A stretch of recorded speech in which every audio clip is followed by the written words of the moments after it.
उत्तराखंड के देहरादून, हरिद्वार, नैनीताल और उधम सिंह नगर जिलों में रात के समय अवैध रूप से संचालित खनन ट्रकों से संबंधित है।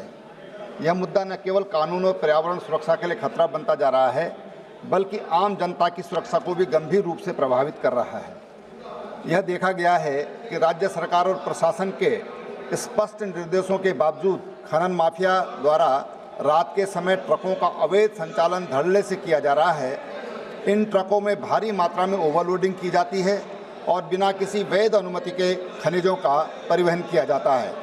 इन अवैध गतिविधियों के कारण राज्य में सड़कों, पुलों और अन्य बुनियादी ढांचे को भारी क्षति हो रही है, जिससे आम नागरिकों के लिए आवागमन कठिन हो गया है। सबसे अधिक चिंताजनक बात यह है कि इन ट्रकों के लापरवाह और तेज गति से संचालन के कारण सड़क दुर्घटनाओं में लगातार वृद्धि हो रही है। कई निर्दोष लोगों की जान जा चुकी है और कई घायल हुए हैं। ट्रक चालकों के द्वारा ट्रैफिक नियमों की अनदेखी, नशे की हालत में वाहन चलाना और स्थानीय प्रशासन से मिलीभगत के चलते स्थिति और भी भयावह होती जा रही है।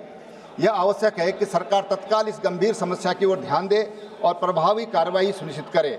मैं केंद्र सरकार और उत्तराखंड राज्य प्रशासन से आग्रह करता हूं कि अवैध खनन गतिविधियों को रोकने के लिए एक विशेष टास्क फोर्स गठन किया जाए। रात के समय ट्रकों के संचालन पर पूरी तरह से प्रतिबंध लगाया जाए और सख्ती से उसकी निगरानी की जाए। ओवरलोडिंग रोकने हेतु सभी मुख्य मार्गों पर चेक पोस्ट लगाए जाएं और दोषी ट्रक मालिकों और खनन माफियाओं पर कठोर दंडात्मक कार्रवाई की जाए। इस मामले में संलिप्त अधिकारियों की जिम्मेदारी तय की जाए और लापरवाही बरतने वालों पर कठोर अनुशासनात्मक कार्रवाई की जाए। स्थानीय नागरिकों की सुरक्षा सुनिश्चित करने के लिए डॉक्टर आलोक कुमार सुमन जी, धन्यवाद।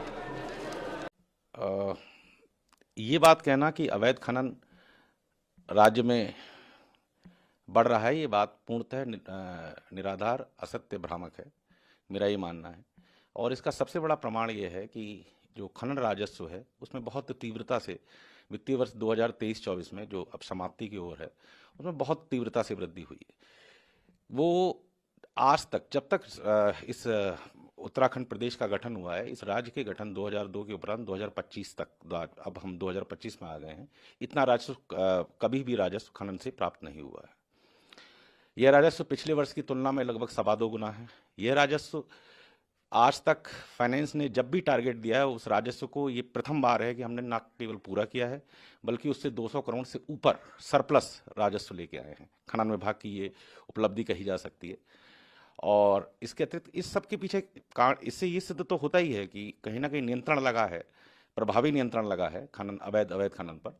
और इसके पीछे इसके जो हम लोगों ने इसके लिए जो मॉडस ऑपरेंडी अपनाया है वो ये है कि एक तो हमने नियमों का सरलीकरण किया सबसे पहले, और दंडात्मक कार्रवाई बढ़ा दी। नियमों का सरलीकरण करने के साथ साथ दंड बढ़ा दिए। नंबर 2, हम लोगों ने नई नई टेक्नोलॉजीज का प्रयोग कर रहे हैं। और नंबर 3, टास्क फोर्स तहसील स्तर पर, जिला स्तर पर, राज्य स्तर पर, तीनों स्तर पर गठित है, जो लगातार सर्वेलेंस करती है, लगातार देखती रहती है कि कहीं किसी तरह का कोई अवैध खनन ना हो। और जहाँ तक ये प्रश्न है कि रात्रि में खनन से भरे हुए ट्रक चलते हैं या इस तरह की बातें भी आती हैं, तो उसके लिए मेरा ये कहना है कि स्टोन क्रशर जो स्टील प्लांट होता है, वहाँ से तैयार माल जब निकलता है वो हमेशा वैध प्रपत्र के साथ निकलता है। और ट्रक रात में इसलिए ज़्यादा चलते हैं क्योंकि भारी वाहनों की दिन में अनुमति नहीं है शहर में, एक बात। दूसरा, इसके पीछे भी कारण ये है कि हमारा प्रदेश एक तीर्थ मतलब पिलग्रिमेज टूरिज्म के लिए बहुत ज़्यादा महत्वपूर्ण प्रदेश है। तो ना केवल धर्मार्थी, सामान्य पर्यटन के लिए जो लोग आते हैं उनको भी यातायात बाधित ना हो और प्लस दुर्घटना की संभावनाएं न्यूनतम रहें, इसलिए वैध प्रपत्रों के साथ ट्रकों की आवाजाही रात्रि में